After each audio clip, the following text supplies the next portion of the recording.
존 버년의 철로 역정을 보게 되어지면 주님이 크리스천에게 너 천국을 가는 데 있어서 이것 하나만은 꼭 가져가거라 하시며 열쇠를 주시는 그런 장면을 우리가 확인할 수 있습니다. 근데 이 크리스천이 천성에 가다가 아볼루온이라는 마귀대장을 만나서 그만 감옥에 갇혀버리고 마는데요. 그렇게 크리스천이 감옥에 갇히게 되니까 그 마음이 너무나 답답한 거예요. 그때 주님이 주신 열쇠가 불현듯 떠올라서 이 감옥의 자물쇠 구멍에 열쇠를 넣고 돌리게 되어지자 굳게 닫힌 문이 활짝 열리게 되어지는 것입니다. 그렇다면 이 열쇠가 의미하는 것이 무엇일까요? 그것은 바로 기도라고 하는 것입니다. 이처럼 우리가 이 인생을 살아가며 기도할 수 있다는 것은 큰 축복이라고 할 수 있는데요. 왜냐하면 우리의 기도 속에는 늘 소망이 담겨져 있기 때문입니다. 상황에 상관없습니다. 답답한 환경이 절대로 우리의 영혼을 억누를 수가 없습니다. 왜냐하면 기도할 때 반드시 우리는 소망과 희망으로 나아갈 수 있기 때문입니다. 그래서 우리가 기도할 수 있는 것은 큰 은혜요 축복이라고 우리가 말을 할 수 있는 것이죠. 그런 의미에서 우리가 인생이 주는 고난을 만났을 때 우리 성도가 보여야 할 온전한 반응은 무엇일까요? 그것은 바로 왜 나만 이런 어려움을 만나야 되지? 내가 무슨 선택을 잘못한 것이지? 내가 사람을 잘못 만나서 그런가? 이런 반응은 우리들이 보여야 할 반응이 아니라고 하는 것입니다. 우리가 하나님 앞에 보여야 할 온전한 반응은 우리 주님은 어떤 상황 속에서도 우리의 기도를 들으시고 도우시는 하나님이 되신 줄로 깨달으시길 축원합니다. 그때 하나님의 도우심이 우리가 기도할 때 날마다 함께 할 수 있는 거예요. 오늘의 본문인 시편 40편은 다윗의 시인데요. 시편에는 다윗의 시가 굉장히 많이 나오잖아요. 사실 다윗은 어려서부터 골리앗을 쓰러뜨리기도 하고 또 전쟁의 영웅이 되기도 하고 또 이 왕의 자리까지 오르기도 했지만 그 이면을 들여다보면 그런 어떤 화려한 이력과는 달리 정말 어려운 삶, 역경의 삶을 살았던 것이 다윗의 모습이 아니겠습니까? 그래서 시편에 나오는 다윗의 그 수많은 글들은 이런 고통과 역경의 세월을 지나면서 그렇게 기도한 결과물이라고 하는 것입니다. 분명 죽을 수밖에 없는 위기였습니다. 아마도 삶을 포기하고 싶은 그런 마음이 들었을지도 모르겠습니다. 하지만 그래서 오히려 더욱 간절하게 하나님께 기도했더니 하나님께서 들으시고 응답을 하셔서 죽지 않고 살아나게 되었다고 하는 것입니다. 나를 살리신 하나님의 은혜를 생각하니 너무나 감사해서 감사와 찬송을 올려드리게 되는 거예요. 그래서 내가 기도할 때 응답하신 하나님은 이런 하나님이십니다 라고 고백을 하는 것이 바로 시편의 고백이라고 하는 것입니다. 그래서 오늘 본문도 보게 되어지면 1절에 내가 여호와를 기다리고 기다렸더니 나의 부르짖음에 응답하신 하나님, 다윗의 고백이죠. 또 3절에 보면 내가 새 노래를 부른다. 내 상황이 어떠하든 내 환경이 어떠하든 내가 기도하고 기도했더니 하나님께서 나의 부르심을 들으시고 그로 인해서 나는 새 노래를 부른다. 이것이 바로 다윗의 고백이 아니겠습니까? 그렇다면 좀 더 구체적으로 다윗과 같이 우리 기도하는 자들, 다윗이 받은 은혜, 우리는 어떤 기도하는 자들은 어떤 은혜를 받고 누릴 수가 있을까요? 오늘 본문을 근거로 크게 좀 세 가지로 나누어서 말씀의 은혜를 좀 나누어 보고자 하는데요. 그 첫 번째는 바로 하나님께서는 내 기도를 들어주신다고 하는 것입니다. 그렇습니다. 전능하신 하나님, 만왕의 왕이신 하나님께서 내 기도를 들으신다는 것 자체가 큰 은혜라고 하는 거예요. 우리가 비행기를 타면 이 땅에서 10km 위를 날아가는데요. 이 땅에서 10km 위라고 하는 것은 곧 1만 미터 상공을 날아가는 것이잖아요. 그 위에서 사람을 내려다보면 사람들이 어떻게 보이겠습니까? 점처럼 보이겠죠. 티끌처럼 보이지 않겠습니까? 우리 인간이라는 존재가 바로 그런 존재라는 거예요. 근데 또 우주적인 관점에서 생각을 해보면 이 지구가 티끌과 같은 존재거든요. 우리 인간이 아무리 상상력을 동원해서 아무리 상상력을 발휘해서 이 우주를 상상한다고 할지라도 품을 수가 없는 것이 바로 이 우주라고 하는 것입니다. 끝도 없는 것이거든요. 그런 우주에서 보면 이 지구라고 하는 것도 티끌과 같은 먼지와 같은 그런 별이라고 하는 거예요. 근데 이 우주를 창조하신 그 어마어마한 우주를 창조하신 그 우주보다 크신 하나님께서 보이지도 않는 존재인 우리의 기도를 들으신다고 하는 것이 여러분 얼마나 놀라운 사실입니까? 그것도 그냥 들으시는 것이 아니에요. 건성건성 들으시는 것이 아닙니다. 아주 귀를 기울여서 듣고 계시다고 하는 거예요. 아주 적극적으로 들으신다고 하는 것입니다. 여러분, 이것이 바로 은혜가 아니고 무엇이겠습니까? 이것이 바로 우리가 이 시간 기도해야 하는 이유인 것입니다. 분명 우리의 소리는 참 보잘것이 없습니다. 아무리 목소리가 큰 사람이라고 할지라도 주여라고 부르짖게 되어지면 그 소리가 하늘을 뚫고 대기권을 뚫어서 지구 위로 올라갈 만큼 크지는 않잖아요. 주여라고 아무리 소리를 질러도 이 예배당을 벗어날 수가 없는 것이 바로 인간의 소리라고 하는 것입니다. 그런데 그 기도를 우주보다 크신 하나님이 들으신다는 거예요. 아니, 어떻게 보면 우리가 읊조리는 그 기도조차도 우리의 마음을 다 읽으시는 거예요. 관심이 있으신 것입니다. 주의 깊게 들어주시는 것입니다. 우리는 기도할 때 바로 이 믿음을 가지고 기도해야 하는 것입니다. 때로는 내가 아무리 부르짖어 기도해도 하나님은 나의 기도를 안 들으시는 것처럼 생각할 때가 있습니다. 그래도 낙심이 되고 때로는 실망이 되고 절망하게 돼서 그래서 포기해버리는 경우도 많이 있는데요. 그런데 그럼에도 불구하고 하나님은 반드시 절대적으로 우리의 기도를 들으시는 줄로 믿습니다. 그래서 다윗도 고백을 하잖아요. 오늘 본문 시편 40편 1절 말씀인데 우리 다 함께 한 목소리로 읽도록 하겠습니다. 시작. 내가 여호와를 기다리고 기다렸더니 귀를 기울이사 나의 부르짖음을 들으셨도다. 아멘. 이 표현 속에는 두 번 기다렸다는 것이 아니라 기다리고 또 기다리고 기다리고 또 기도하며 왜 하나님 내 기도에 응답을 해주시지 않으시는 것입니까? 라고 물어보는 거예요. 근데 지나고 보니까 하나님이 안 듣고 계신 것이 아니라 다 듣고 계셨다는 거예요. 여러분, 이것이 바로 우리의 고백이 아니겠습니까? 그것도 그냥 들으셨다고 하는 것이 아니라 귀를 기울여 들어주셨다고 하는 거예요. 관심을 기울여 주셨다고 하는 것입니다.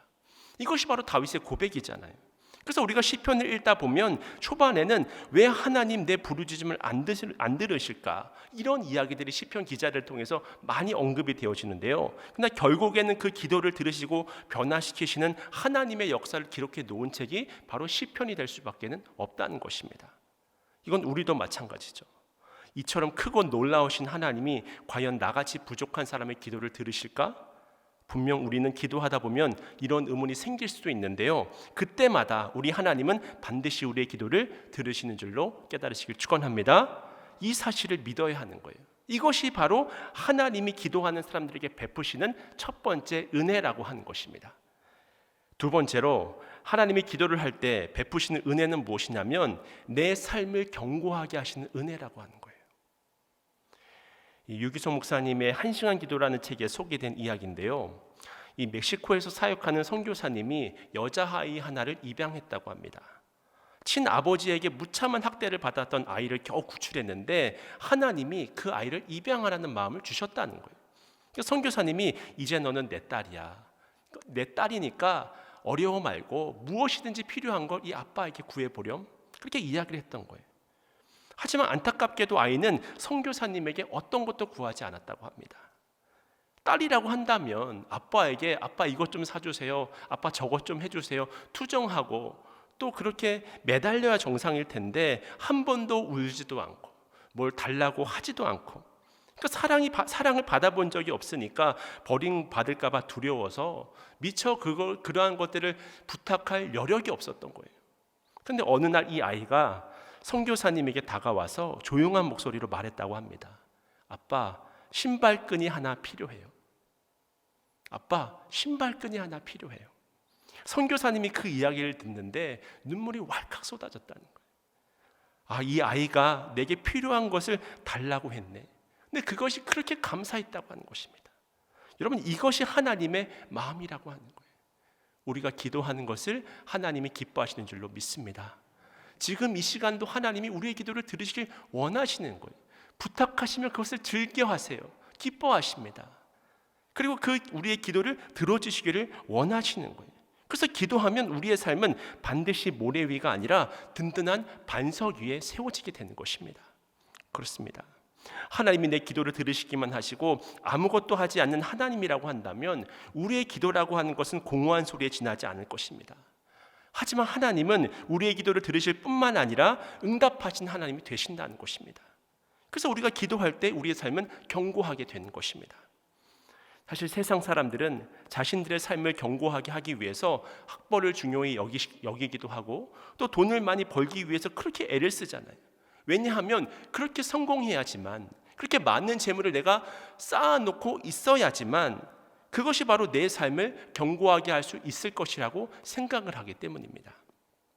그러나 사실 이 세상을 살아가는 사람 중에 견고해 보이는 사람, 절대로 저 사람은 무너지지 않을 것 같은 그런 사람, 근데 그런 사람들의 속을 들여다보면요, 그렇지가 않다고 하는 것입니다. 대통령은 대통령 나름대로의 고민과 또 문제를 가지고 살아가는 것이고요, 회사의 사장은 사장으로서의 고민을 가지고 살아가는 거예요. 그리고 그런 사람들일수록 생각보다 너무나도 큰 연약함과 공허감이 자리 잡고 있다고 하는 것입니다. 왜냐하면 그들을 견고하게 보이게 하는 그 권력이라고 하는 것이, 그 재물이라고 하는 것이, 그 사회적 지위라고 하는 것이 영원하지 않기 때문입니다. 견고해 보이는 것이 결코 우리를 견고하게 만들지 못한다고 하는 거예요.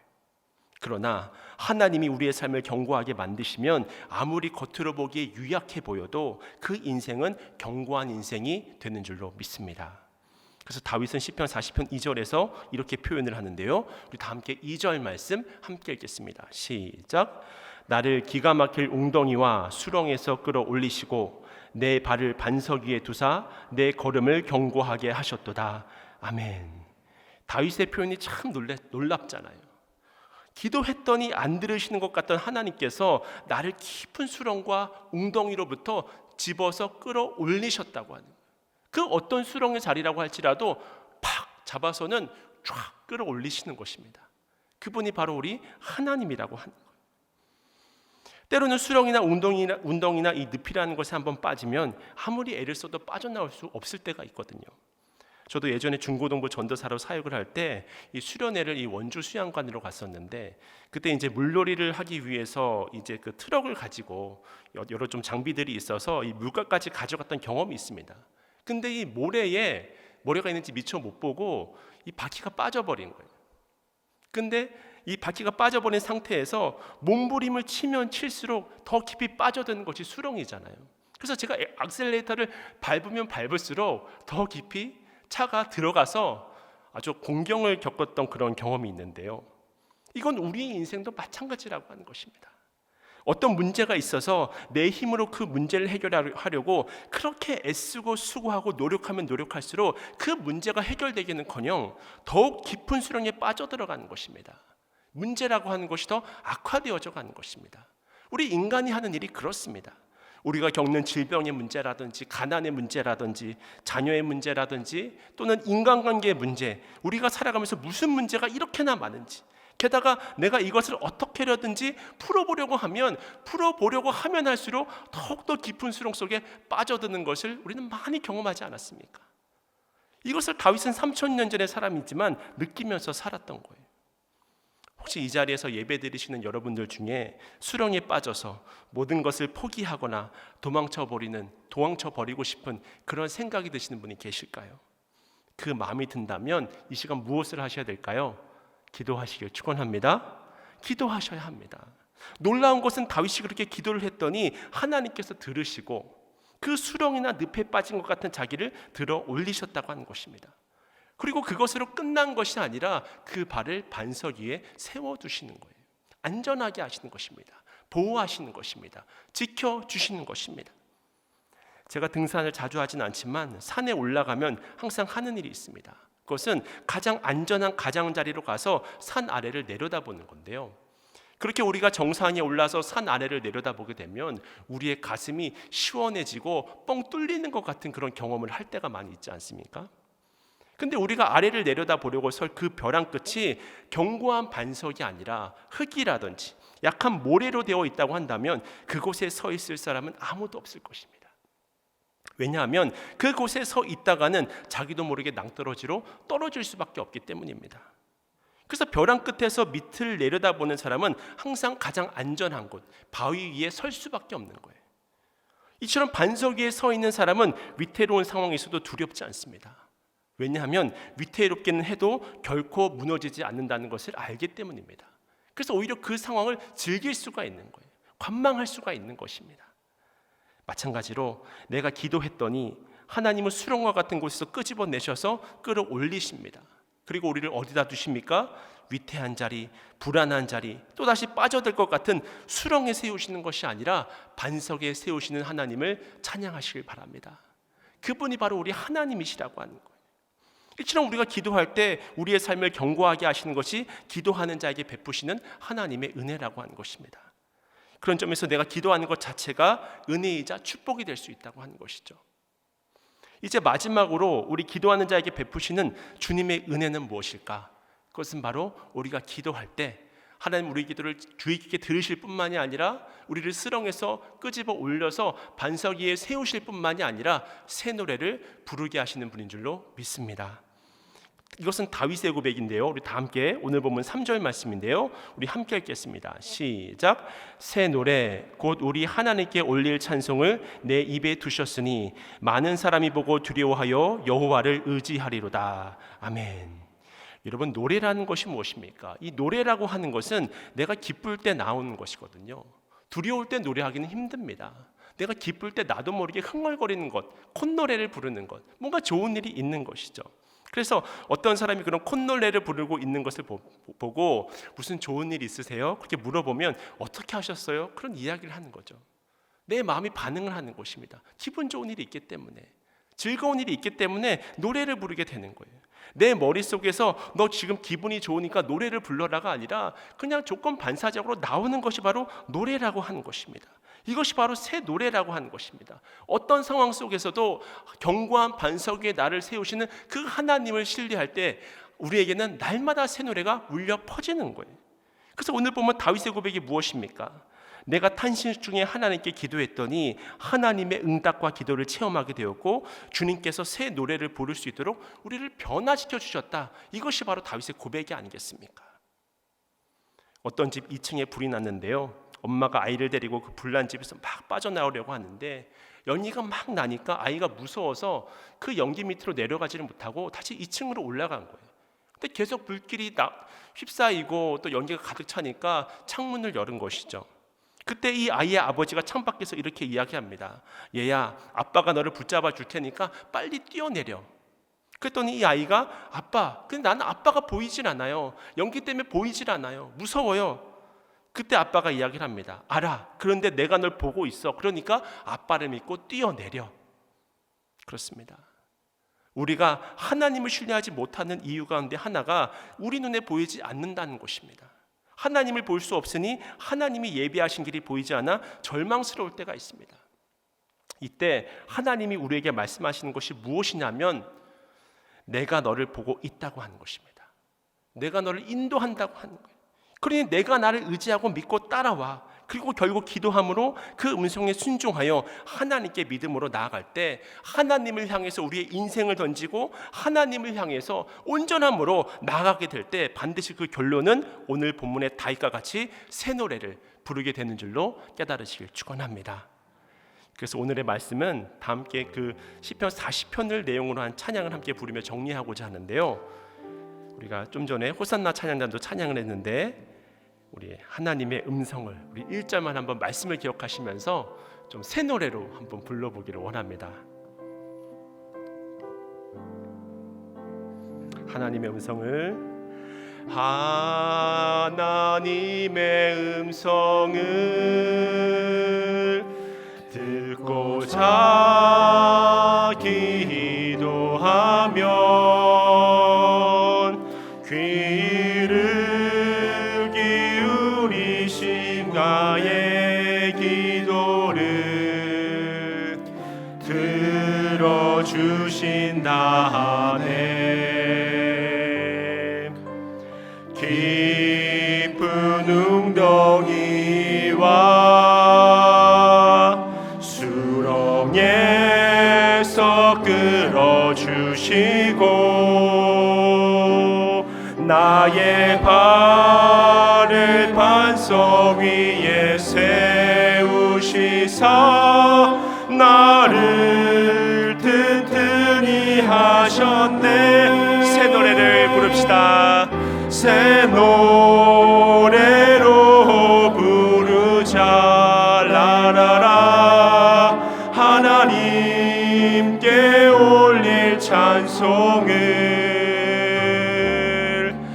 새 노래로 부르자